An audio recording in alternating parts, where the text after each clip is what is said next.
আসলে কতগুলো বোতলের লেয়ার প্রয়োজন হবে পানির উপরে ভাসতে? শুরু করছি একটা লাইন দিয়ে।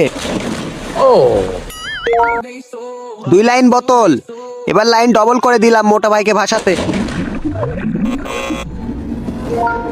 3 লাইন বোতল। এই সুইমিং পুল তো বোতলে ভরে গেল। আমার পুরো বিশ্বাস আছে আমি পার হয়ে যাব। আহা, তোমার দ্বারা তো সম্ভব না, তুমি অনেক মোটা। 4 লাইন বোতল। এবার যদি পার না হতে পারো তাহলে তুমি কাল থেকে ঘাস ঘুষ খাবে। ফেল হবার কোনো সম্ভাবনাই নেই। আমার তো মনে হচ্ছে তোমার দ্বারা এটি করা সম্ভব না। ভাই, এই বোতল আমাদের বন্ধুত্বর মতো সাহায্য করবে। আরে আমি এটাই তো ভয় পাচ্ছি, তোমার মতো যদি এও ধোকা দেয়। ঠিক আছে, চলো যাও। আরে এ তো প্রায় কাছাকাছি চলে গেছিল, আমার থেকে মনে হচ্ছে এটা কেউ করতে পারবে না। প্রকাশ ভাই, আমি করে দেখাবো। আচ্ছা ঠিক আছে, যদি এ টাকলাই বোতলের উপর দিয়ে পার হয়ে যায় তাহলে আপনারা করবেন লাইক এবং সাবস্ক্রাইব।